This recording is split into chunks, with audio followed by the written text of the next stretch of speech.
Welcome to Tesseract Podcast, where we unlock your power to innovate. Hi, my name is Matt, and I'm going to be your host today.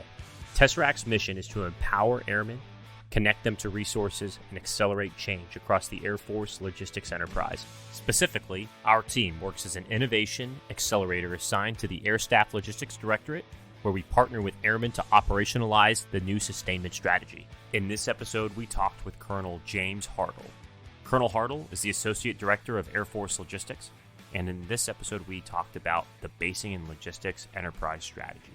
Not often does a staff sergeant and a colonel get to sit down and talk about strategy at the Pentagon, but this is your opportunity to enter the conversation. Persistent mission generation is our focus going into strategic competition, and we talk about how this strategy is relevant to you as a warfighter. All right, here we go.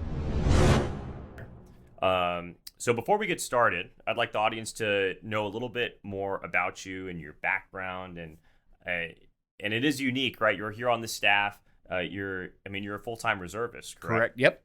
So tell us a little about yourself. Yeah. Hey, thanks, Matt. I really appreciate this opportunity, and what a fantastic, pathway to really get the message out via this, and your abilities really speak volumes to the type of airman that you are. But a little bit about myself to kind of give everyone an idea. That's right. Full-time reservist, been doing that role for about, time flies, 13, 14 years. Prior to that, 10 years on active duty, career corps maintainer. Now sitting here at half A4L, working for General Hurry as her associate director.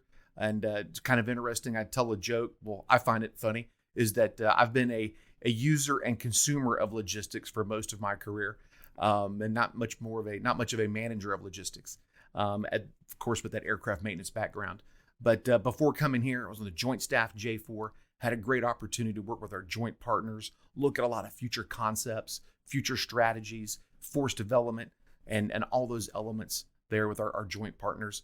And, two-time maintenance group commander, which was a phenomenal jobs and opportunities, two-time squadron commander, best job I'll ever have in the Air Force. I'd go back and do it today if I could.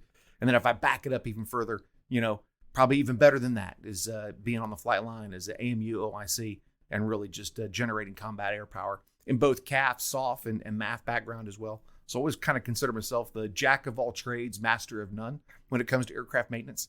But here I am now in the 5-sided building. I've been here in the building for more than 3 years, and really just trying to do our best to keep the mission moving and supporting our airmen so that they in turn can actually do the things they need to do. Mm-hmm. Awesome.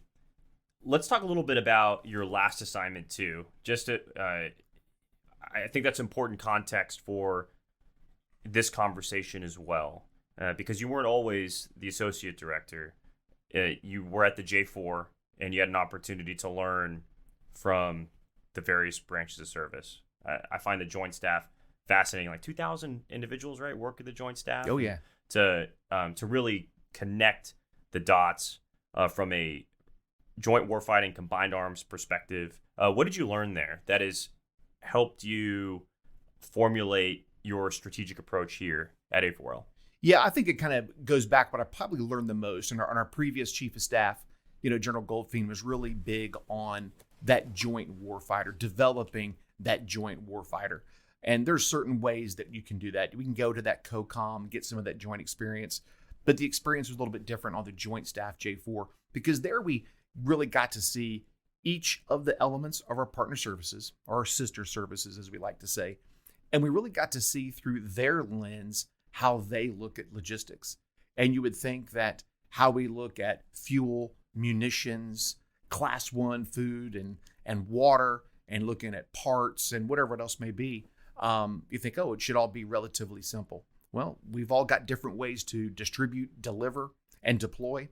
We've got different ways that we, kind of sustain the force. That's kind of always a big conversation, sustainment. If you ask Army what sustainment means, they're talking about beans and bullets and beds, right? You talk to an Air Force about sustainment, we're talking about how we're keeping weapon systems, in the fight. So that was a huge part of it. But more importantly, I think the Joint Staff experience really honed in on the future fight. That's where a lot of the focus is.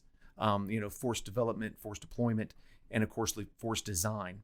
And it just kind of came through as they have worked hard, and the chairman kind of discovered back in 2018, 2019, that we've got a lot of work to do. We still need to hone our joint warfighting skills. We still need to come together as a team, because we found that we had a hard time through multiple war games at the joint perspective and at the highest levels of how we would win, or more times we found out we were losing a lot of times. So that kind of gave birth to the joint warfighting concept. And from that, we're already in version 2.0. And from that, we've also got the joint concept for contested logistics, which is one of the 4 supporting concepts. And that really kind of gives us that roadmap or framework for the services to understand what those concept required capabilities are that we need to get after, those ideas and other technologies and innovations or different changes in processes and policies in an effort for us to hopefully deter a peer adversary, or if necessary, defeat one as well. It just all ties back together and really gives us a good guide to the things that we should be doing from an Air Force logistics perspective. Mm-hmm. Starting off at the high level, when we look at strategy, the core of the word strategy, I think, is it stratego? I don't know how to pronounce it. There was a board game that way. Yeah. You're right. Well, the core of the word means what is important to the senior level and to senior leaders. So that's the nature of strategy, even by definition, specifically. And then you look at tactics, and tactile is the core of tactics. It's things you can touch, it's things you can see, it's things that you do. But then there's also the operational art, which bounces between the two. I'm in the camp of, I'm not sure which camp you're in, or if you're in a camp at all, that the operational level of war does not exist, and it's operational art that balances the strategy and the tactics. We have a new strategic approach in persistent mission generation coming from logistics. And this is what is going to be enabling.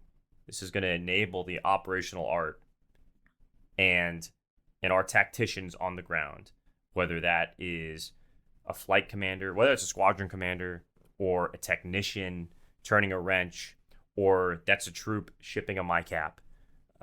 They're over, with A4L specifically, 180,000 total force airmen that are impacted by this. When we're talking about the A4 as a whole, that I believe is 380-ish, right? Yeah, 340-ish. Right. I just kind of threw 40,000 airmen.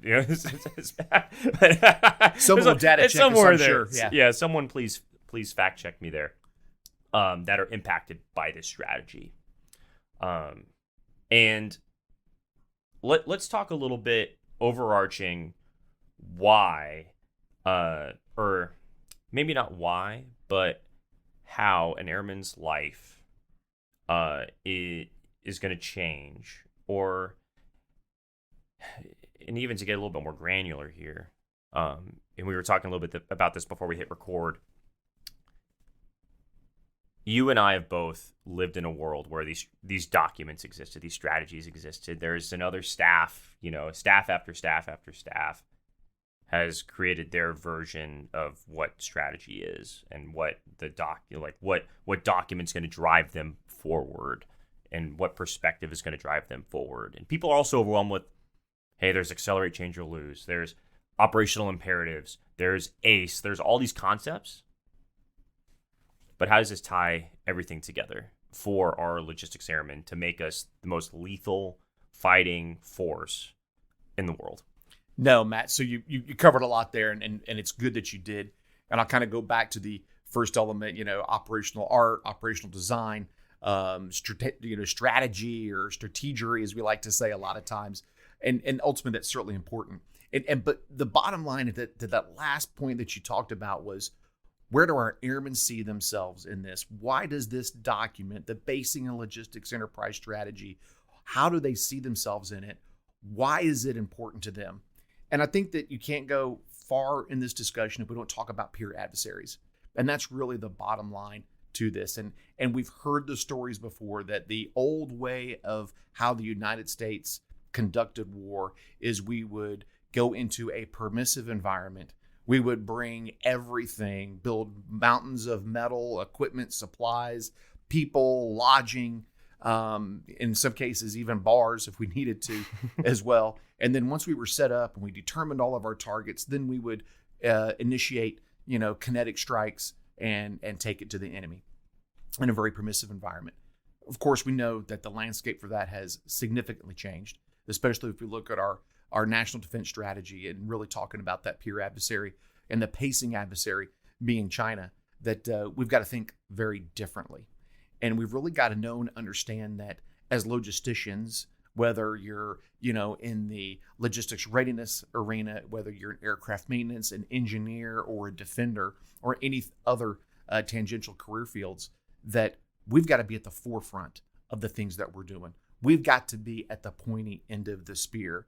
Lieutenant General Leo Marquez would say that logistics can't be the tail of the dog when it comes to supporting a war fight. We're in fact the jaw of that dog. And so I would say we're probably even more now need to be between the ears of our O plans and be at the forefront and thinking, what are those logistics requirements?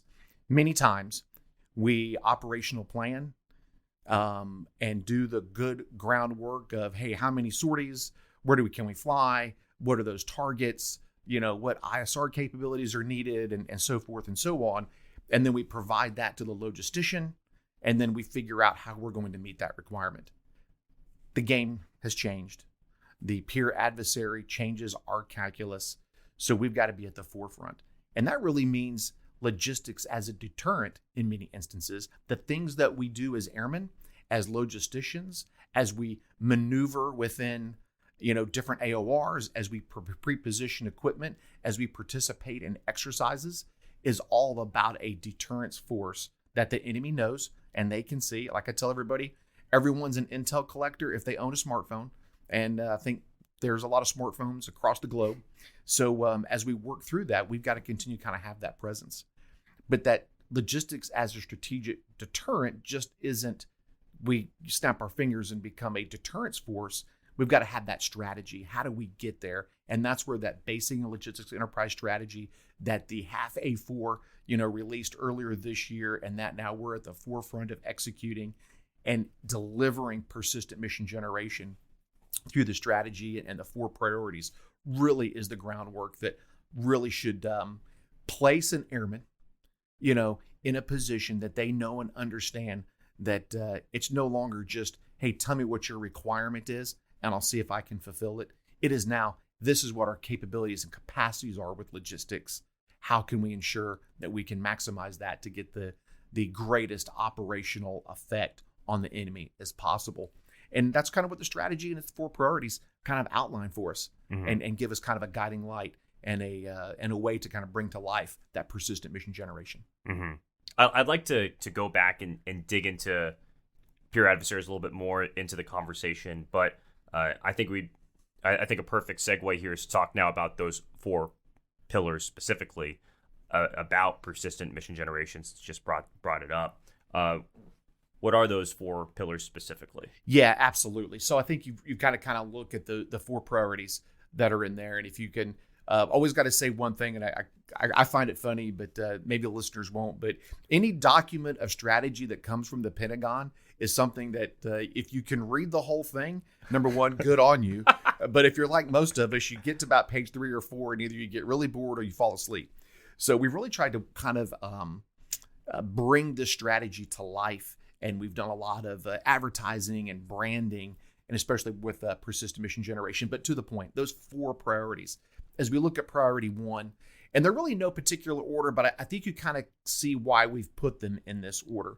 And the first one is conducting logistics under attack / persistent logistics. And we just kind of use that / because we kind of just want to make sure that we really understand that conducting logistics under attack can sometimes be very focused at times. Persistent logistics maybe opens that aperture a little bit, but won't worry about that. But as we look at that persistent logistics element, it's no mistake that the first objective under that priority is gaining decision advantage. We all know that we are swimming in gobs and mega, tera, I'm sure there's gigabytes, whatever that sequence goes of data, of logistics data. And we are doing a phenomenal job with the teammates across the enterprise to capture that data, get it housed on a platform known as Blade. We won't go into the Blade discussions here, but if any of the listeners would like to have more information, we've got some other podcasts on that subject as well. But as we look at that and we start bringing a lot of that information together, I think it's going to be interesting as we then utilize the analytics capabilities that we have throughout, just not the Department of Defense, but in the civilian sector, to get the right decisions made from the data that is available. What is the data really telling us? Not just to put it in the hands of an airman and, hey, here's all the data in one place, now go figure it out. But hey, let's utilize artificial intelligence. Let's utilize machine learning to provide us some of those critical decisions that could need to be made, especially if we look against a peer adversary. And then as we kind of move through that decision advantage, we really get into setting the theater, think of pre-positioning. We've got to have the things that we need at the time that we need them, or really before we need them, so we can conduct, combat capability, against the enemy or deterrence factor as well. And you just kind of keep working through, and it's all about working with our joint partners, working with our allies, and kind of bringing a lot of that together. And that's really what it really comes down to, that first priority of persistent logistics. I would like to dig a little deeper from a data perspective and gaining a decision advantage. Did I get that right? You did. Okay. Gaining a decision advantage. Not to selfishly bring up Tesseract and Torque, but I think that's one example of how airmen are playing a role in gaining that decision advantage. If we are able to input data at the point of execution, and we have a real-time picture of what's going on, that feeds into the rest of our operation. Right now a squadron commander has a better picture of aircraft availability and what's going on in that world. That gives ops a better understanding of what aircraft they can leverage, in the battle space. So just one small tool, just to tie into that strategic picture of, all right, hey, this is helping us make better decisions. And now when we have cleaner and quality data, at that point, hey, now we can start creating less biased artificial intelligence and machine learning capabilities, so we can better predict and so we can better execute in the future state. Because when as you look at, the past, you look at the past, 5, 10, 20 years, hey, a lot of this is hand jammed. A lot of this is dated, insufficient, inaccurate data.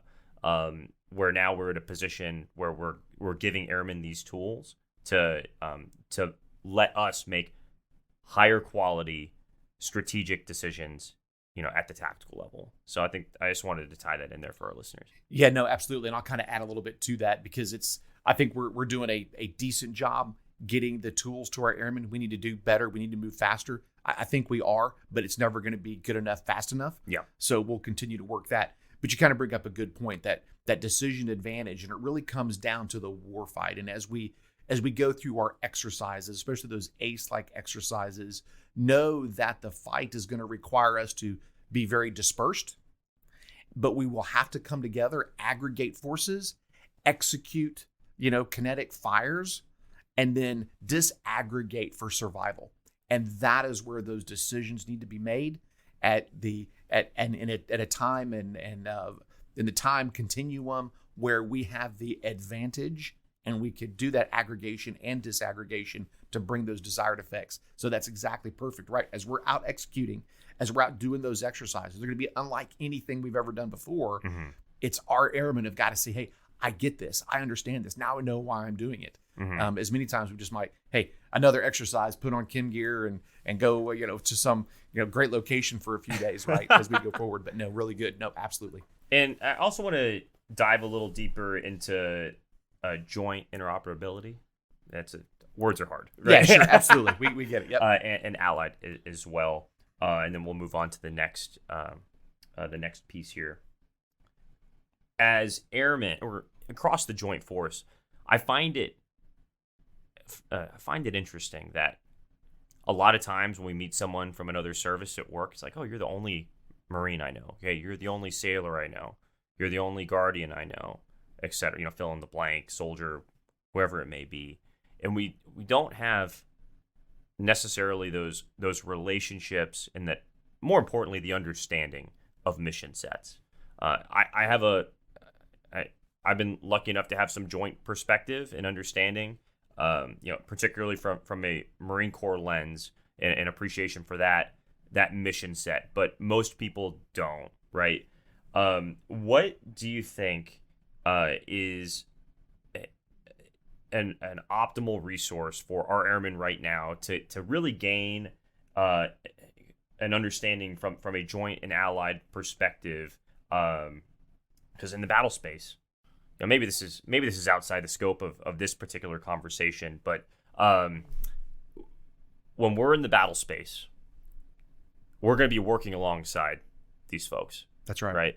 Right. When we're talking ACE, I'm just going to make some wild guesses here because I'm not read into any of this stuff, but when an Air Force civil engineer is on the ground, there's probably going to be next to a CB. That's right. Right. When a defender is along the perimeter of a base, right, and in a far off land, he's probably going to be next to a soldier or Marine infantryman. That's more than likely. And how can we start building these relationships? Is it in joint PME? Is it through, or is there like particular text that you would lean on? And then from a specifically a logistics perspective, are there any resources you would recommend to that young officer, to that young NCO, to have a better understanding? Yeah, I think it's going to come down to those airmen that are at the pointy end of the spear, that are in the theater, that get those opportunities to work with our joint partners and then also our allies. And I bring up, I think we're doing the right thing, and I'll bring up the F-35 as a perfect example, right? The Marine Corps and the Navy, they fly F-35s. Our friends from Australia, they fly F-35s. We love the Aussies. Absolutely we do. Absolutely we do. But of course, United Kingdom's flying F-35s as well. But let's just stay in that one theater, right? Mm-hmm. Because in Australia's backyard, obviously, is that peer pacing adversary, China. I think you could see, and we need to take advantage of those opportunities where we can stand side by side with our joint partners and our allies and do a lot of the same tasks, communicate. We're working really hard, through the bureaucratic processes to be able to load munitions, between countries, right? If we're loading AIM-120s on our F-35s, why can't an Aussie also do the same, and vice versa? And kind of the same sometimes the Navy and the Marine Corps, but just because that airplane lands at a location and it's not yours or doesn't have an Air Force tail flash on it, why can't we not maintain and service and do an integrated combat turn that airplane and get it back in the air and back in the fight? I think that'll be critical. So that's kind of like the best example that we've got, but we've also got to know and understand that as we go into these locations, there's no such thing as Air Force fuel, although Navy and Air Force fuel, that's a whole nother subject. Yeah, but there's a lot of different additives and requirements based on if you're landing on an aircraft carrier. But the fuel's fuel, and we've got to be able to share that. No one single person owns that entity. The same thing goes with munitions. And as we continue to maintain, we shouldn't have an airplane broke on a ramp because the United States Air Force owns the part. We can't issue it to the Australians to fix their airplane and get it back in the fight. Unbelievable that we have a lot of those restrictions, but we got to continue to work through those. But that's what I really think about. We talk about joint interoperability and our working with our allies and partners. That's what I really see, and that is where we get success. And we are working really hard. Major General Hurry has done phenomenal work, especially with the Australians, and really kind of bringing a lot of those elements to light and really getting after a lot of those actions to make that a reality. And we're much closer today than we were a year ago. So I expect a year from now, we're going to be even closer, where most of those bureaucratic restraints are lifted, and we're able to do so much more with our partners. Action order B. That's right? it. So let's move on to the next priority here. Agile airmen. Yep. Can you walk us through what that means? Yeah. So, when you really come down to it, and when you read the strategy and you'll see develop the airmen we need, and knowing and understanding, we're really talking about agile airmen. And that really it's more than MCA. That's this week at AFA, we had a lot of traffic through our persistent mission generation booth. And that is probably the one subject that everyone was interested in, especially if you're a group or squadron commander. You want to know how you're preparing your airmen for that peer fight as we go forward. But what that really brings into it, yes, it is part of that multi-capable airman elements. What are those things that we need to train our airmen to do, potentially in an austere environment? We also need to ensure that they're resilient and they're able to understand and cope with living, working, fighting in a comms denied environment. Think of a really bad day, right? You've got no comms. You're trying to launch combat sorties and you're having to duck and cover because you got inbound threats coming in at you. How do we build that resiliency for our airmen to work through that as well? I think we also have got to work really hard to know and understand that so much innovation, and plug for Tesseract, right? So much innovation exists throughout our Air Force, and we really need to tap into the innovation. I like to say, if I could find the innovation that makes it a really bad day for our enemies, that's the innovation I want to put to the front of the line and get after and work to scale that as well. But that culture of innovation is critically important, and the role that we're playing here, especially with our Tesseract team, is huge. And I will also tell you that part of that agile airman, so hey, we got that multi-capable airman element that I talked about. We've got the need for them to be resilient, the definite requirement for them to be innovative. But we're going to start training our airmen differently. We're going to ask them to do things that they haven't done in the past. Now, we got to crawl, walk, run, but not kind of getting ahead of those folks that are working through that exercise process. But I think we're going to see a time where they're not easy. I remember being in Kunsan and 35th AMU OIC Push It Up Pantons. We would always win the war. By Friday of the week-long exercise, we would always win. I think we're not going to play exercises where we lose. The best example, I like to say, we would get the IG inject card. Oh yeah, your communications have been disrupted, which meant turn your laptops off for an hour, no cell phone activity, and all of your LMRs, on the flight line, turn those off for an hour. Well, why don't you do that for a day or do it for an entire exercise? Or better yet, as you move forward and you go forward and you have 3 chalks, 3 C-130s to move your forces and equipment into a combat location. What if one of those C-130s gets taken out? What if you now only have 2 airplanes worth of supplies and personnel? How do you continue to generate that combat sortie? So that's those wartime skills that I think we probably need to get to. We can't get there today, but it's a crawl, walk, run scenario where we're going to try and make that a little bit more hard, more difficult, to really kind of, because it builds back into resiliency. Hey, what innovations can help us, right? Hey, and what skills do we need for that multi-capable airman? And then, of course, to do all of that, there's got to be that training element to it. And we're really, the air staff and the MATCHCOMs are working hard to really modernize training and that proficiency. And I think this is probably, my opinion, where we probably need to invest most of our time and effort. Because if I can train you faster, if I can get you to the fight, being better trained, more proficient in your tasks that we need and require you to do, then we're going to be better off, and we're going to be able to, defeat the enemy faster or really deter the enemy better. Once again, going back to logistics as a strategic deterrent, if we're able to train you better, train you faster, and get you to the fight, then we're going to be better off for that. And that's really developing that airman we need. That is that agile airman that is critical. Obviously, none of the strategy is possible without it, and is critically important as we continue to move forward. Mm-hmm. Mission Command comes to mind. And the empowering airmen to make decisions, to understand the context of the world around them in those austere, difficult environments. And the Clausewitz quote comes to mind with I might screw this one up too, where everything in war might be easy, right? Like, hey, we might be able to follow it.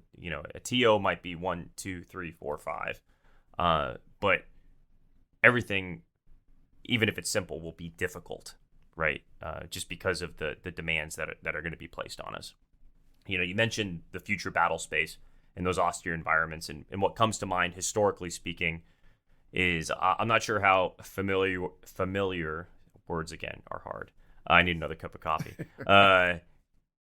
What comes to mind is the Battle of Guadalcanal, and in a truly contested logistics, peer-to-peer fight. Like, Guadalcanal was in 1942, the first offensive action by the United States in the Pacific, initiated by the Navy and Marine Corps, and we had supply lines cut. We had our airfield, Henderson Field, constantly under attack, and the Japanese had similar constraints, right? And we, you had maintainers, and I think of those maintainers on the ground. Like, imagine, like, you're not getting your parts, you're not getting your people, you're not getting food, and you're catching your water in your canteen, right? And looking out in the ocean and seeing your supply ships sinking, literally sinking, like it's right in front of you.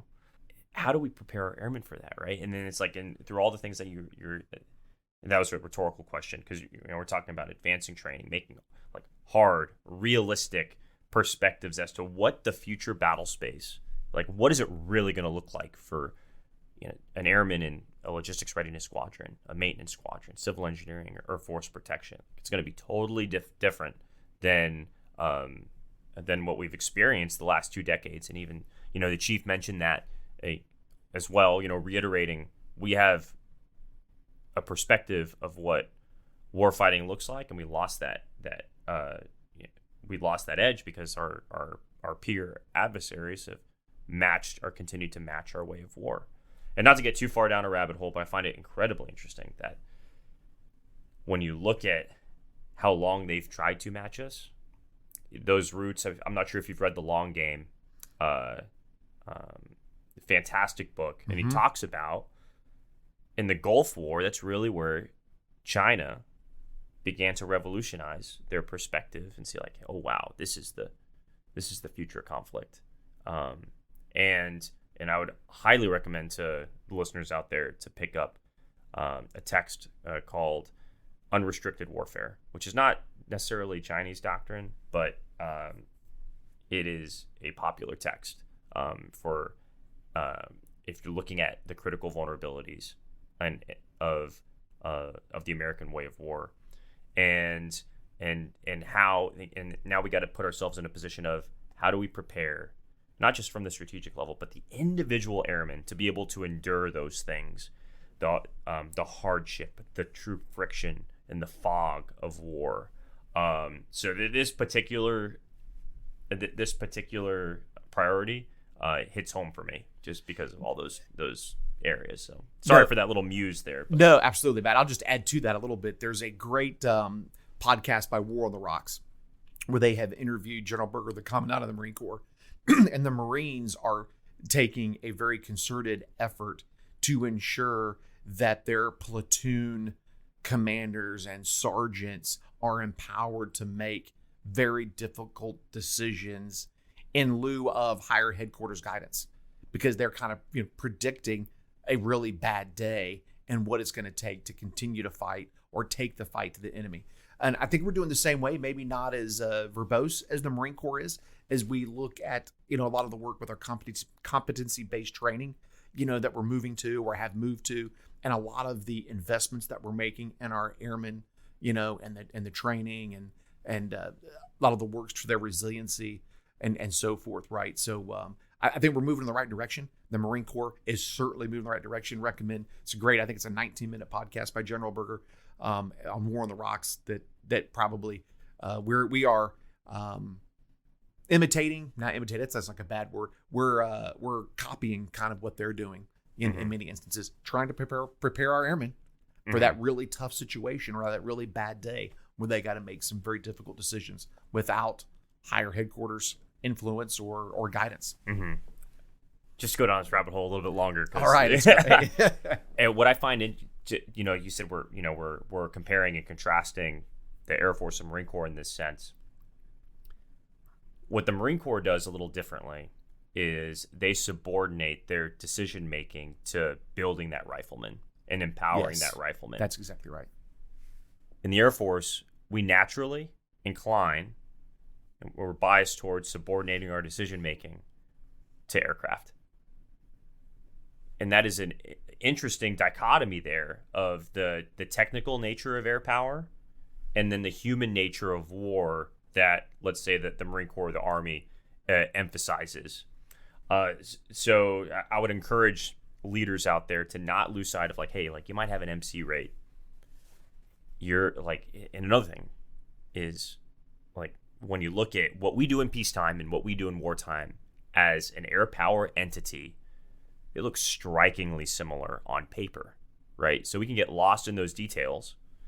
When we're looking at exercises, right? Hey, if I'm generating sorties, generating a sortie in peacetime looks very similar to generating a sortie in wartime to an extent, right? Yeah.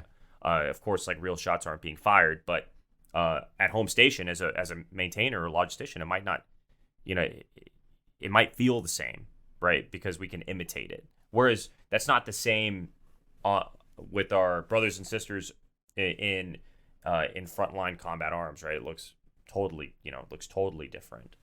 The way you conduct it, their exercises and we count how many aircraft are out of commission. In a future fight, we're going to be counting how many people aren't coming home. That's right. Right. That's right. So Accelerate, Change, or Lose and Force Design 2030 are probably the two most overt change management strategies by branches of service in decades. I don't know if the Navy has anything similar because it's not in the press. I don't know if the Army has anything similar, but I know that General Brown and General Berger, who are good friends, by the way, are executing change management strategies that get after accelerating change, right? And they're different in their different respects, and they emphasize the warfighter. And when you look at Action Order A and attributes, and hey, let's find the attributes for airmen that are going to make us successful in the future fight. And then the Commandant of the Marine Corps in Force Design 2030 is going down a campaign of learning. That's right. That's what they call it. And let's give, we have our A1Cs, right? They got their Lance Corporals, which is a totally different beast. Hey, take this technology, take this idea, let's break it. Let's figure out what doesn't work, so we don't learn the hard way in the future. That where it's going to be the consequences are going to be that much more serious. That's right. Yep. So I'll get off my soapbox here in my No, views, that's good. That's absolutely good. But it kind of gets to the point when I probably said a few times now, that really bad day, we try to prevent that from happening as logisticians becoming that strategic deterrent, that deterrence factor, right? So we got to be strong in logistics. We got to operationalize logistics. We got to have logistics superiority, and then that really shows that, our pacing peer adversary that maybe it's not today. If we can keep them thinking every day, not today, then we're doing our job well. So no, very good point. Good stuff. I got so many other things I want to talk about, but we're going to stay on target with that. That's right. with the priorities. So now let's talk about focused readiness. I feel like readiness is a nebulous topic for a frontline airman to hear. They hear it all the time, but let's focus on readiness for a second here. Yeah, absolutely. So focused readiness, and I, people look at me strange when I say, if you look at all these priorities, right? We talked about, conducting logistics under attack and persistent logistics. I mean, that's kind of hard, right? That's not easy. Hey, developing the airmen we need is probably, I would say, the most rewarding per se, because there's a lot of goodness there, and we're really helping our airmen. And then we kind of get to focused readiness, right? Hey, generating that airways we need while at the same time trying to control or even reduce costs. So if people could see my arms right now, we need to increase readiness while at the same time try to reduce cost. I mean, that's an oxymoron. I mean, if you go back just to MC-80, previous, 2 Secretary of Defenses ago, and really take a look at what that entailed, was a lot of money in the billions of dollars to get F-35s, F-16s, F-22s, and some other platforms just to a mission capability rate of 80%. So, hey, I need more money to increase readiness. Well, unfortunately, the pockets of our budgets are not bottomless. There's a limit to the amount of resources that we get. So we've got to be really, really smart on what we do with our money. And at many times, we've put bad money after bad money and have not made some smart decisions. Not that we knowingly made bad decisions, but at the time they sounded smart. So we just got to get that right analysis, determine the risk to every dollar that we spend to make sure that we're getting the most bang for the buck, to use that old saying, right? To make sure that we're really getting that way. And we really do that, through a number of efforts is we got to know what that requirements validation and sourcing is, right? Hey, do we have the right requirements coming forward as we try and go through that corporate process? We talked a little bit about trying to determine and articulate the right risk and the dollars that we put towards that, and of course, knowing that we've got to get those dollars to the right priorities that the chief and the secretary have outlaid for the Air Force. And then operationalizing the sustainment strategic framework is critically important. And that really is kind of probably the backbone of this priority, as we really look at kind of bringing forth those efforts, whether it's the ready aircraft metric, whether we're talking about repair node integration, and a few other elements. Theory of constraints is a huge part of that, as well as we're trying to do things, smarter, determine where we can, improve our processes to increase readiness as well.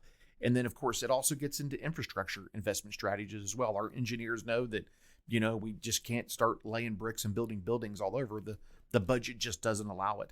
So where is that infrastructure most important? Where is it most needed? And oh, by the way, can we do it for the right cost? So just across the board, when you look at that focused readiness, it's really getting after, hey, let's increase that readiness, let's control costs.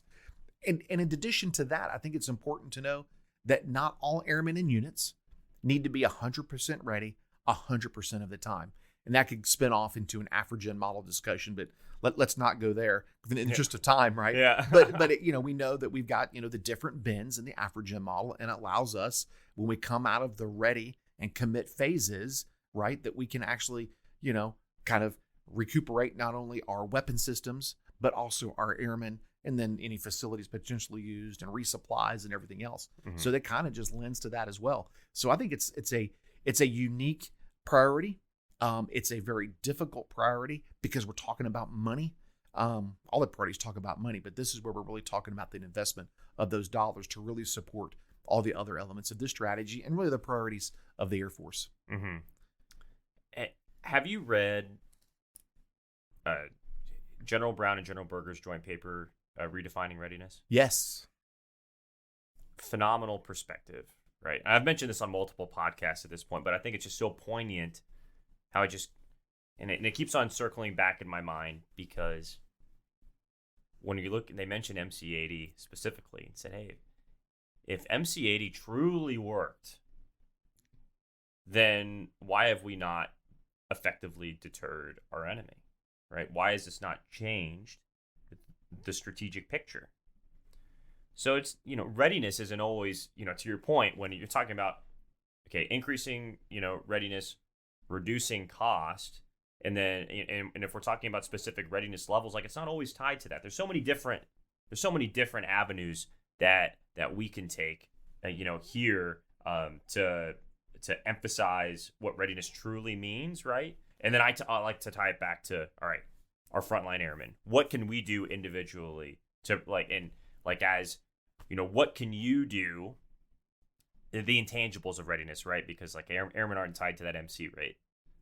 What can you do as a section chief or a squadron commander to prepare your individual, airmen across your unit, mentally, physically, spiritually, emotionally, technically and tactical proficiency, and we might not need 100% of our airmen, at any, right now but at any given time in the future fight, we're going to need 100% from each airman, and that's ultimately going to drive towards, when we're talking about, bringing it back to that tactical level. Like, hey, this is what you can do. Hey, there's going to be a lot of other things that are going to be out of your direct control when it comes to how the force spends the budget.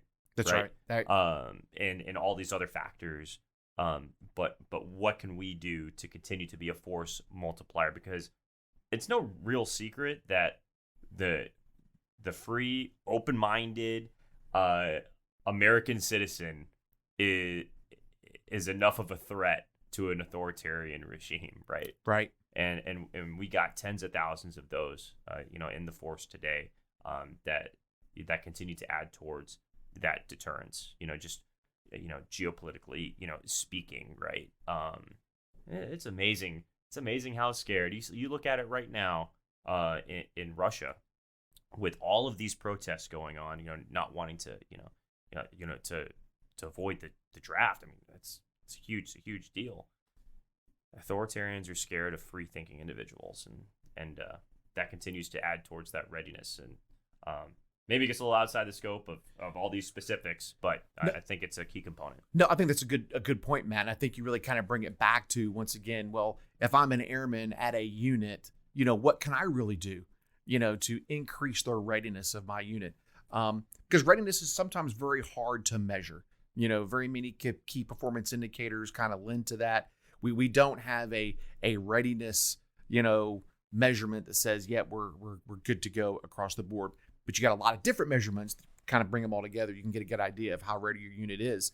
But I think you're really going to go back to, and it kind of ties back to innovation in a way. It kind of talks about kind of theory of constraints, is we want our airmen looking at their environment, looking at the culture of the unit that they're in, and understanding, hey, there's an opportunity here to maybe do something a little bit better, something smarter, make it easier, make it more effective, more efficient, whatever it may be. And that's at all levels. And I'll bring it back out of an example that I've seen, that I've been a part of, is literally just, at a base. I won't name any bases.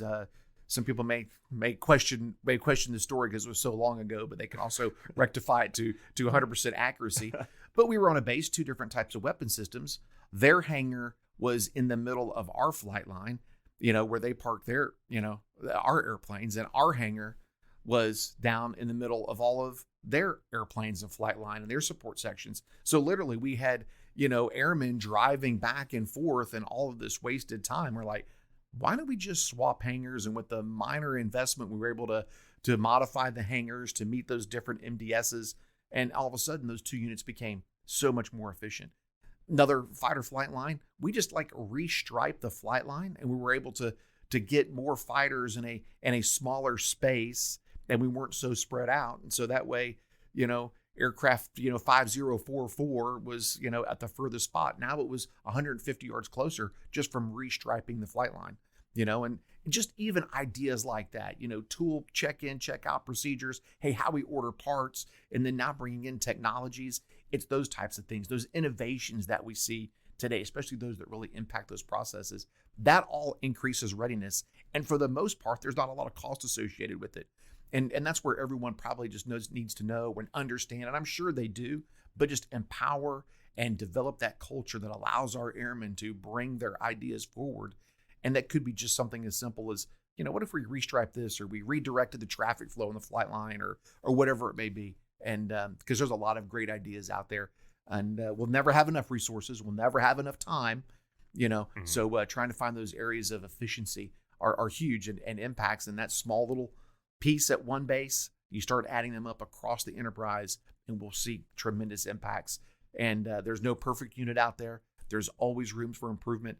And I've always recommended to anyone that's ever worked for me, or I've come in contact with, or has, been near me, I always try to leave a job or a place better than how I found it. Not to say that the guy or gal before me didn't do a good job, but I want to make it better with what they made it, right? They've left me a great opportunity. Let me continue to make it. And over time, you just see, And that's usually about efficiencies and effectiveness. Mm-hmm. And that's really a big part of it.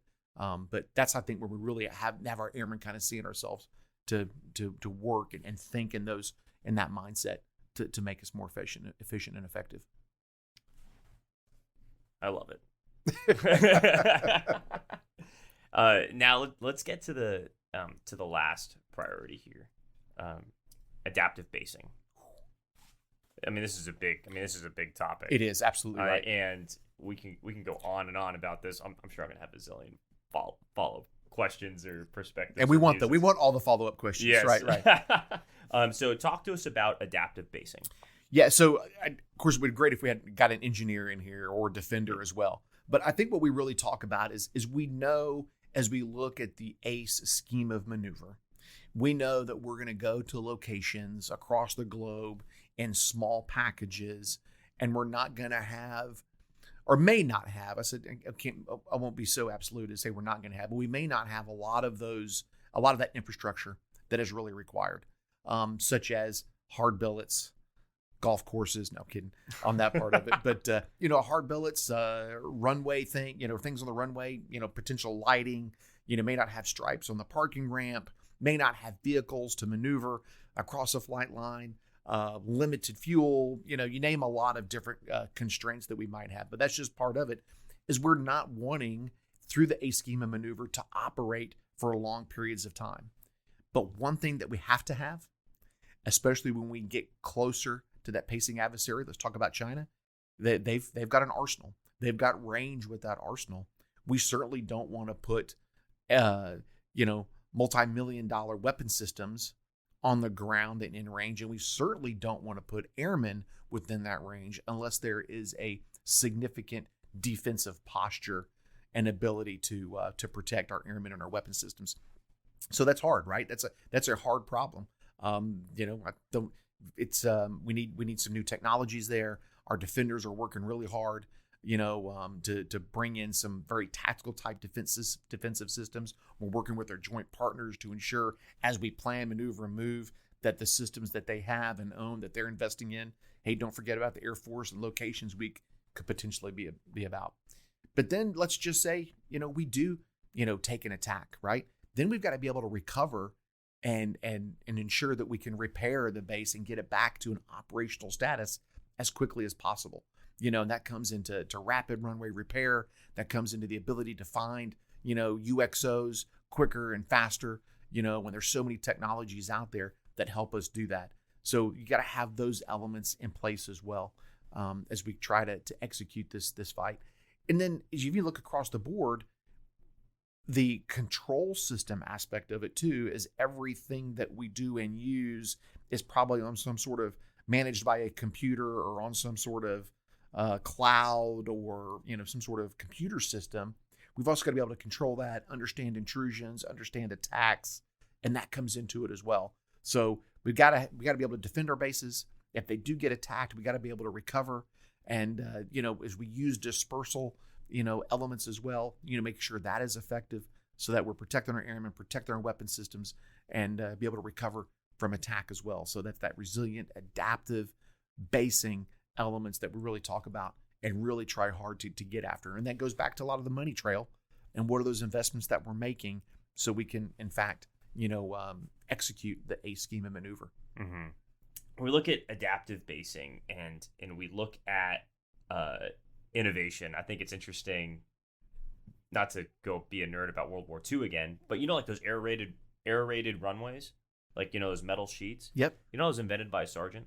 Yeah, amazing, right? Just by a frontline soldier in it was either the Tennessee or the Louisiana maneuvers back in 1940, where soldiers, airmen, they were empowered to innovate and change. It's like, hey, let's find things that are different here. Like let's look at what works. Let's see what doesn't work. And an E5 created a technology that was able to put runways across the entire Pacific theater and then also in the European theater as well. But, especially the Pacific theater with the lack of infrastructure that was there. Let's create those adaptive airmen to find those ideas, in those exercises. in that hard, realistic training to come up with similar solutions to that. That's right. And as I look, around the room and I see a lot of blue on these maps, like it's going to be difficult to to operate in those particular environments. And I got so many thoughts swirling around my head. I can't figure out I can't figure out one point I want to pinpoint here. But I'm not sure if there's anything else running through your head that you want to talk about. No, so Matt, I think you kind of bring it up, right? It's the and I'll steal Brigadier General Sean Tyler's quote, former PAC FA4, now at DLA Aviation. He said the process at which PACAF is getting after this complex problem is we got to build it first, then we've got to fill it, and then we've got to sustain it, and they're really, that's kind of the process or the pathway that they're looking at, because you're right, you can't do it all at the same time.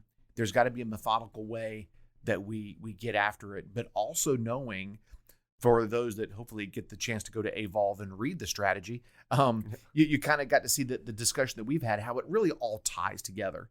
Is we might be able to have all the adaptive, resilient basing that we have, but if we haven't figured out the other priorities, right, it won't matter. Just like if we can develop the airmen we need, we've got to have some focused readiness. We got to have some persistent logistics and the ability to conduct logistics under attack.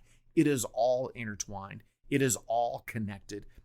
And it becomes difficult, without a doubt, as we try to move forward. Because what we don't want to do, and I think our senior leadership is doing a really good job, is ensuring that we're not competing against ourselves for many of the scarce resources that are required to really make this strategy a reality. It's a marathon. It's not a sprint. If it was a sprint, we need a whole lot more money than what we've got. So it's a kind of a methodical process that kind of each of the priorities kind of working together, that unity of effort, across the enterprise. It's our MAJCOMs, it's our bases, it's our allies and partners all coming together to make sure that we've got all of our pieces and everything squared away. Good stuff. No, absolutely it is. And I think one other comment, if you have any other questions, be happy to answer them, is this is about operationalizing logistics, having logistics superiority to ensure that we provide that logistics deterrence, that is needed to ensure that we don't have to get into a defeat mode. Be ready if we have to, but if we can continue to, like I mentioned earlier, ensure that China says every day, not today, then we're doing our job effectively. To tie back to just looking at how all of this, hypothetically can unfold, and we look at the red rings, right? In that scenario, we are going to lose bases. We are going to lose airmen. And we're going to need to be resilient, not just from an infrastructure standpoint, but as an individual leader, an airman and warrior to bounce back, back from that, right? And as we talk about repairing these bases, like the mental and physical friction of understanding the realities of combat and war fighting, and I'm an armchair general here, because I've never been in combat, I've never been to war, but I do understand that to go back to the agile airman, to go back to the warrior and the war fighter, and the maintainer and the logistician that we need, that is the backbone. That is going to be the backbone of ensuring that this entire strategy is effective. Right? That's right. And just continuing to emphasize that, I think is important, and it's incumbent upon our frontline leaders, right? It's ultimately squadron commanders are leading, at the tip of the spear there. And, that's right. And are responsible for the development and training of their airmen. But it doesn't stop there, right? There are things that a young staff sergeant can do to train his or her senior airmen, A1Cs, There are things that section chiefs can do, or flight commanders. Doesn't matter what your job or billet is. It is incumbent upon our frontline leaders to ensure that we are capable of adaptive basing, that we are capable of logistics under attack, and to focus on that readiness. That's right. So we can have, That's right. And to that point as well, I think it's a little bit of a morbid discussion, but it's one that's you got to have. You've got to know and understand that these are preparations. These are preparations to, hopefully deny, or deter, should I say, a conflict, a kinetic conflict. But ultimately, if it comes to the point where we have to defeat, that we're certainly ready to do that. But another element, and you've kind of brought it up a few times, and you're very well read, and I can't emphasize enough, and we've all heard it, right? And even probably as I was coming up through the ranks, I would probably do some casual reading, but I probably would say now, especially after my tour on the Joint Staff, to have probably taken it as a must to read. And it was after Lieutenant General Mike Dana from the United States Marine Corps had really talked about the need to understand your adversary. Just not understand them militarily, understand their history, understand how they think, understand why they make the decisions they make, understand what is their end state, what is their end goal. So I've increased my reading library to a lot about the Chinese way, and not just about how they war, but their culture, their history, and because understanding your adversary is going to be critically important. As we continue to look to deter, the peer adversary, and especially as we look at it through our logistics superiority. Mm-hmm. And also, not to just stop there from an education perspective on Chinese, culture and strategy, but also our joint partners and our allies as well. And I think a fantastic book that I've been reading lately, I believe it's called Red Star Rising, about about Chinese naval strategy. The world is majority water, right? They control 90% of trade on the seas. I believe that's a statistic. It's something crazy. It is crazy, right. And understanding how our navies are competing, how our armies are competing, and the air is also is an interesting conversation when we're talking specifically about the PLAA, because they haven't had a whole lot of experience in the air, right? Their air force is it's relatively new in strategic thought and tactical implementation. And another interesting fact, like in the 1970s, the PLA didn't even have a rank structure, right? That's right. They scrubbed it. Yep. So there's they're almost operating off of a blank canvas, and it's just. But if you understand their thought process and really and there's another, cannot recommend this book enough, Culture Hacks. And when you look on whatever website you want to go to buy it, it's titled Culture Hacks and has an American, a Chinese, and a Japanese flag. It talks about the really the true the thought process and the perspectives that each culture has and how that's affected individual decision making all the way to geopolitical decision making. Absolutely. And it is absolutely phenomenal and eye-opening. Sometimes I feel like all these books on Chinese strategy are the same, and just whether Digital Silk Road is a good one, Long Game is a good one. There's another handful of really good ones out there, but I read till you bleed, as General Dana would say. That's right. Absolutely correct. Yep. Any last thoughts as we wrap up here? We covered all the priorities here. I believe, and very thoroughly. That not often does a colonel and a staff sergeant get to just bros being dudes talking about strategy here. That's right. Absolutely. I don't know if that's dangerous or not, right? The two of us sitting in here talking, but no, I think a final comment is hopefully what we've done here, Matt, is probably hopefully generated the interest and getting our airmen throughout our enterprise, and really throughout the Air Force. You don't have to be a logistician to want to go read our strategy or understand our strategy a little bit more. But hopefully we pique some interest, and folks want to know a little bit more. And I know that we're going to have some opportunities at the Logistics Officers Association Symposium in March in St. Louis to dive a little bit deeper with some of the Logistics University opportunities out there as well into this subject. And that's going to be a great opportunity. But I think that's what hopefully we did it. It was a great conversation, and your time and your effort and the things that you've done for our Air Force and Tesseract have been second to none, Matt, and appreciate you taking the time and making this happen for us. It's critically important. And, hey, logisticians, we're warriors just like the rest of the Air Force. And that ability to provide a strategic deterrent through logistics is going to be critically important to the future warfight, or the current warfight when it really comes down to it. Thanks, Fly, Matt. fight, win. Great job. Thank you, sir. Appreciate it. Absolutely.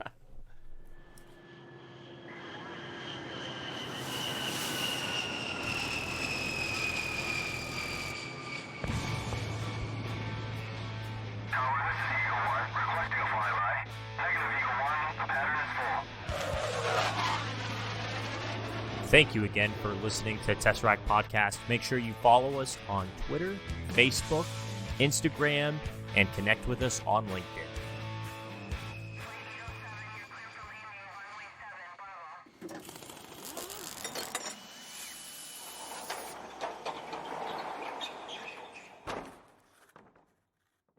Any references to trademarked, copyrighted, or protected products or services such as books, movies, or businesses are used here for the limited purpose of education and professional development of Air Force Airmen. If you have any questions, please contact us at www.tesseract.af.mil.